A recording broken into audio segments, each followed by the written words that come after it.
প্রিয় স্যামজনবাসী, আজকে শুধুমাত্র টেক নিউজ না, টেক নিউজের সাথে আপনাদের জন্য একটা স্পেশাল ব্যাপার থাকবে।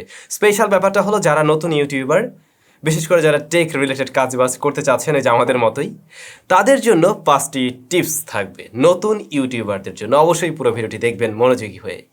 আর ভিডিওর শুরুতে আপনাদের জন্য একটি প্রশ্ন এবং প্রশ্নের উত্তর, যে সঠিক উত্তর দিতে পারবে তার জন্য গিভঅ্যাওয়ে থাকবে, তার জন্য একটি গিফট থাকবে। কি গিফট সেটা আমি আগেই বলছি না। প্রশ্নটা হলো, আমার হাতে দেখছেন টেকনো ক্যামন 19 নিও। এই স্মার্টফোনটি এখনও দেশের মার্কেটে লঞ্চ হয়নি। কেমন দামে লঞ্চ হতে পারে বলে আপনার মনে হয়?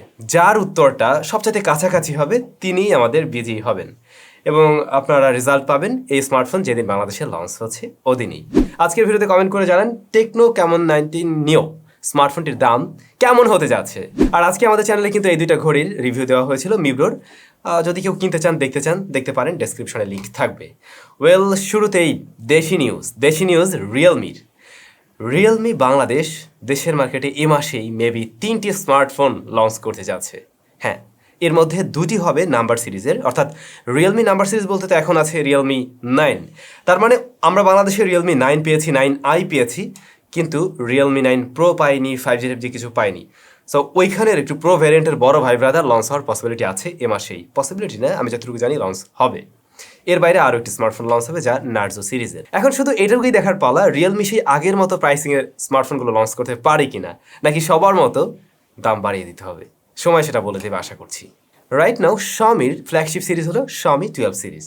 শাওমি 12 সিরিজের সাকসেসর নিশ্চয়ই শাওমি 13, যা এবছরের ডিসেম্বর মাসে লঞ্চ হতে যাচ্ছে। এবং এখন পর্যন্ত আমরা জানতে পারছি তাতে নাকি প্রসেসর হিসাবে থাকবে কোয়ালকম স্ন্যাপড্রাগন 8 Gen 2। গত পরশুদিন মনে হয় টেক নিউজ আপনাদেরকে বলছিলাম 8 Gen 2 নভেম্বর ডিসেম্বরের দিকে আসতে যাচ্ছে এবং প্রথম ফোন হতে পারে শাওমি 13 সিরিজের কোনো স্মার্টফোন বা অন্য কোনো ডিভাইস হতে পারে, বাট 13 সিরিজে এই প্রসেসর দিয়ে আসবে, এটুকু মোটামুটি কনফার্ম। গত পরশুদিনে টেক নিউজে মেবি শেয়ার করছিলাম বাড়তে পারে বিদেশি ল্যাপটপের দাম, এবং ফাইনালি হ্যাঁ, সেটাই হয়েছে। 15% মূল্য সংযোজন কর বৃদ্ধি পেয়েছে। এতে করে বিদেশি যে ল্যাপটপগুলো রয়েছে তার দাম বেড়ে যাচ্ছে। তার মানে কি দাঁড়ালো, আপনি যদি অ্যাসুসের কোনো একটা ল্যাপটপ এই মুহূর্তে দাঁড়িয়ে 1 লাখ টাকা দিয়ে কিনতেন, তার সাথে আরও 15,000 টাকা বেড়ে যাবে। তেমনি এভাবে আরও কম দামিরগুলোর ক্ষেত্রেও 15%, বেশি দামিরগুলোর ক্ষেত্রেও 15%। সো আরও এক্সট্রা টাকা পয়সা গুনতে হচ্ছে এখন আমাদের। OnePlus কনফার্ম করে দিয়েছে মিড রেঞ্জের তাদের যে ডিভাইসগুলো আসবে তাতে আর অ্যালার্ট স্লাইডার থাকছে না। অলরেডি আমরা তাদের কম দামি স্মার্টফোন বা মিড রেঞ্জের বিভিন্ন স্মার্টফোনেই অ্যালার্ট স্লাইডার পাচ্ছি না। OnePlus-এর এটা একটা সিগনেচার ছিল এবং আমার মনে হয় তাদের প্রত্যেকটা ডিভাইসে এটা অবশ্যই থাকা উচিত ছিল। সত্যি বলতে আমি তো OnePlus ইউজার ছিলাম অনেক দিন যাবত, আপনারা জানেন, একদম প্রথম থেকে আমি OnePlus ব্যবহার করে আসছিলাম। বাট এই ফোনে যখন আমি সুইচ করলাম, এটা স্যামসাং, তো এটাতে আসার পর না, আমি যখন সাইলেন্ট করতে চাই, লাইক এই ভিডিওটা শ্যুট করার সময় আমি খুঁজি স্লাইডার কই এই ফোনে, মানে আমার ওটা একটা অভ্যাস হয়ে গেছিলো। কিন্তু এই জিনিসটা আসলে OnePlus কেন তুলে ফেলছে আমি জানি না। থাকবে শুধু ফ্ল্যাগশিপ ডিভাইসগুলোতেই তারা এখন রাখতে চাচ্ছে। প্রিয় স্যামজনবাসী, আমি শুরুতেই বলছিলাম আজকে টেক নিউজ আমরা ছোট করব এবং আপনাদের জন্য 5টি টিপস রয়েছে যারা মূলত নতুন টেক ইউটিউবার হতে চাচ্ছেন তাদের জন্যই। Number 1, quality content. সত্যি বলতে এমনটাই, আমাদের সময়টাতে কোয়ালিটি কন্টেন্টের খুব যে দরকার ছিল এমন না। হ্যাঁ, দরকার অবশ্যই ছিল, কিন্তু তারপরও আমরা এক প্রকার পার পেয়ে গেছি। আপনি যদি আমার প্রথম দিকের ভিডিও দেখেন, কোয়ালিটি বলতে তেমন কিছুই পাবেন না। নর্মাল একটা ক্যামেরা দিয়ে শ্যুট করা ছিল, মোবাইল ফোন দিয়ে শ্যুট করা ছিল, সাউন্ড কোয়ালিটি ভালো ছিল না, তারপরে আমার প্রেজেন্টেশন মোটেই ভালো ছিল না। ইভেন এখনও আমি যে অনেক ভালো করছি তেমনটা না, বাট আমি ট্রাই করতে করতে এখনও আগের চাইতে অনেকটা বেটার জায়গায় এসেছি। তবে সত্যি বলতে এখন যারা শুরু করবেন, প্রথম থেকে একটু ট্রাই করুন একটু অ্যাটলিস্ট ভালো কন্টেন্ট দেওয়ার জন্য। আপনাকে অনেক দামি ক্যামেরা নিয়ে শুরু করতে হবে এমন না, বাট মোটামুটি আসলে লাইটিং সেট আপ সম্বন্ধে যদি একটু ভালো আইডিয়া থাকে তাহলে আপনি একটা ভালো মোবাইল ফোন দিয়েও ভালো ভিডিও শ্যুট নিতে পারবেন। এর জন্য কিন্তু বিভিন্ন চ্যানেল রয়েছে বাংলাদেশে, যে চ্যানেলগুলোতে আপনারা এই ধরনের ভিডিও পেয়ে যাবেন। যেমন জেমস প্রিন্স ভাইয়ের চ্যানেলে কিন্তু আপনারা দারুণ ভিডিও পাবেন, বিশেষ করে নতুন ইউটিউবারদের জন্য, সেগুলো আপনারা দেখতে পারেন। ইভেন আমাদের চ্যানেলে মোবাইল ফোন দিয়ে কীভাবে ভিডিওগ্রাফি করা যায় বা ইউটিউবের জন্য ভিডিও শ্যুট করা যায় সে ব্যাপারে টোটালি একটা প্যাকেজ মনে হয় আছে 3-4টা ভিডিও দিয়ে, সেটাও আপনি দেখে নিতে পারেন অবশ্যই। কেন আমি শুরুতেই এখন কোয়ালিটি কন্টেন্ট তৈরি করতে বলছি? এর আগে আমি কিন্তু এই কথা বলতাম না। এর আগে আমি কি বলতাম, আপনি শুরু করুন, অ্যাটলিস্ট শুরু করুন, আস্তে আস্তে ঠিক করবেন বা আস্তে আস্তে ভালো করবেন। বাট আমি এখন বলবো আপনি শুরুতেই ট্রাই করুন সর্বোচ্চটা দেওয়ার জন্য। হ্যাঁ, সেটাই ট্রাই করুন, কারণ এই মুহূর্তে দাঁড়িয়ে কম্পিটিটরের অভাব নেই। ইভেন দেখবেন ছোট অনেক চ্যানেল রয়েছে যারা একদম আমাদের মতো আমাদের লেভেলের ভিডিও তৈরি করে থাকে, আবার আমাদের চাইতে অনেক ভালো ভিডিও তৈরি করছেন আমি জানি। তো অবশ্যই আপনাকে সেই জায়গায় যদি টিকে থাকতে হয় ট্রাই করতে হবে অ্যাটলিস্ট একটু ভালো ভিডিও তৈরি করার জন্য।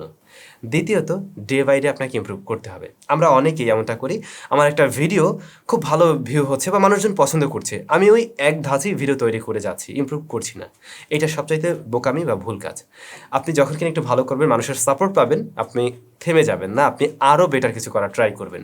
রেগুলার একরকম কিছু না করে একটু ডিফারেন্ট ওয়েতে নতুন নতুন কিছু করার ট্রাই করবেন এবং অবশ্যই day by day quality improve করবেন। সেটা যত দ্রুত সম্ভব হয় ততই ভালো। টেক রিভিউ যারা করতে চাচ্ছেন তাদেরকে বলবো, আপনি অন্য একজনের ভিডিও চুরি করে না নিয়ে, আমি দেখেছি আমার অনেক ভিডিও, আপনারা অনেকেই, আমি জানি না মানে যারা ভিডিও দেখছেন তারা আছেন কিনা, বাট অনেকেই আমি দেখেছি সেগুলো নিয়ে হয়তো নিজের মতো করে আবার ভিডিও তৈরি করছে ভয়েসটা চেঞ্জ করে। সো হ্যাঁ, এটা করছেন, আমরা হয়তো সেখানে কপিরাইট দিচ্ছি না, ওকে, বাট আপনি নিজেই কন্টেন্ট মেক করার ট্রাই করুন। আপনি সরাসরি শপে চলে যান, যে সমস্ত দোকানগুলো আসলে রিভিউ করায় তাদের কাছে গিয়ে বলুন, ভাই আমাকে কোনো টাকা পয়সাও দিতে হবে না, আমাকে শুধুমাত্র আপনি বিশ্বাস করে আপনার ডিভাইসটা দিন, আমি কিছুদিন ব্যবহার করে এটার একটা রিভিউ দিতে চাই, আমাকে কোনো টাকা পয়সা দেওয়ার দরকার নেই। আপনি সেভাবে শুরু করুন, দেখবেন কেউ না কেউ আপনার পাশে অবশ্যই দাঁড়াবে। চতুর্থ নাম্বার টিপস, ভিডিওতে বাড়তি কথাবার্তা বলা যাবে না, অন্তত শুরুতে। আপনারা অনেকেই ভিডিওর শুরুতেই বেশ কিছু বাড়তি কথাবার্তা বলে ফেলেন। হয়তো ছোটোটা টিপস অ্যান্ড ট্রিক্স আপনি শিখাবেন, বাট প্রথমে অন্তত প্রায় 30 থেকে 40 সেকেন্ড বা 1 মিনিট বা 2 মিনিটও অনেকে নষ্ট করে ফেলেন বাড়তি কিছু কথাবার্তা বলে। মানুষ না এই জিনিসগুলো শুনতে চায় না। আর ইউটিউবের সিস্টেমটাই হলো, প্রথমে যদি কেউ আসলে না থাকে, না শুনতে চায়, আপনার ভিডিওটা টেনে দেখতে চায়, ওই ভিডিওটা কখনোই আপনি ভালো ভিউ পাবেন না। শুরুতেই এমন কিছু করার ট্রাই করুন, আপনি যে টপিক নিয়ে কথা বলতে চান সেখানেই হিট করার ট্রাই করুন। সাবস্ক্রাইব করতে বলার বিষয় যদি থাকে সেটা আপনি মাঝে এক সময় বলুন। আপনারা ট্রাই করুন নতুন চ্যানেলগুলো ওই যে ইন্ট্রো না দেওয়ার জন্য। ইভেন আমার চ্যানেলে আমি ইন্ট্রো ব্যবহার করি না, হয়তো আপনারা খেয়াল করছেন, ইন্ট্রো আমার বানানো আছে, আমি দেই না, আপনাদের সময় নষ্ট না হোক এমনটাই আমি চাই। হ্যাঁ আমি জানি মাঝে মধ্যে আমিও দু একটা বাড়তি কথা বলে ফেলি, কিন্তু সেটা আপনারা ট্রাই করবেন না বলার জন্যই। আপনি যখন অনেক বড় ইউটিউবার হয়ে যাবেন, আপনাকে সবাই চিনবে, তখন 2-4টা কথা বাড়তি বললেও মানুষ আপনার মুখের দিকে তাকিয়ে শুনবে। কিন্তু নতুন ইউটিউবার আপনি মোটেই সেই কাজটা করতে যাবেন না। সো ফার্স্টেই ট্রাই করুন একদম ডিরেক্টলি টপিকে হিট করার জন্য। নাম্বার 5, ভাইয়া আমার ভিডিওতে ভিউ হইতেছে না, আমি কি করবো, এসইও করতে হবে, কি করা যাবে, কি ট্যাগ ইউজ করব? ভাই থামেন। আজকেও আমাকে একজন মেসেজ করছিল, ভাইয়া কীভাবে এসইও করবে, এসইও করলে কি ভিউ বেশি বাড়বে কিনা। ভাই ওগুলো কিছু করার দরকার নেই, এগুলো আমরা কিচ্ছু করি নাই সিরিয়াসলি। এই মুহূর্তে দাঁড়িয়ে ইউটিউবে আপনাকে যে কাজটা করতে হবে যাতে করে আপনি ভালো ভিউ পাবেন, আপনাকে খুবই ভালো মানের একটি থাম্বনেল বানাতে হবে। হ্যাঁ আমি এটা মানি, আমার থাম্বনেলগুলো একদম টপ লেভেলের না, টপ কোয়ালিটির না। আমি একাই আসলে থাম্বনেল তৈরি করি এখনও, যে কারণে অতটা কোয়ালিটি দিয়ে হয়তো হয় না, কারণ সময় কম দেওয়া হয়। সত্যি কথা বলতে সময় কম দেওয়া হয়, এভরিডে আমি যখন ভিডিও তৈরি করি আমি পারি না। সো আমিও ইমপ্রুভ করার ট্রাই করবো এবং আপনাদের উদ্দেশ্যেও বলবো, যারা নতুন ইউটিউবার রয়েছেন অবশ্যই থাম্বনেলটা কোয়ালিটিফুল, খুবই স্ট্যান্ডার্ড কোয়ালিটির করার ট্রাই করুন, আকর্ষণীয় করার ট্রাই করুন। এর মানে এই না মিসলিডিং করতে আমি বলছি না। আর অবশ্যই এসইও করতে গিয়ে আপনি চিন্তা করতে পারেন আমাকে অমুক ট্যাগ ইউজ করতে হবে, তমুক ট্যাগ, হ্যাং ট্যাং, এগুলো দরকার হয় না। আপনার টপিক রিলেটেড কয়েকটা ট্যাগ ইউজ করতে পারেন, ডেসক্রিপশনটা সুন্দর করে লিখতে পারেন এবং টাইটেলটা মাস্ট, টাইটেলের দিকে আপনি গুরুত্ব রাখুন। টাইটেল আপনি কী দিচ্ছেন, মানুষ কিন্তু ওই টাইটেলটা পড়বে এবং আপনার থাম্বনেল দেখেই আপনার ভিডিওতে হিট করবে। That's it. সো এই বিষয়গুলো জাস্ট মাথায় রেখে আপনারা এগিয়ে যান, আশা করছি আপনারাও ভালো করবেন। সবার সাথে আবারও দেখা হবে আগামীকাল নতুন ভিডিওতে। Till then take care.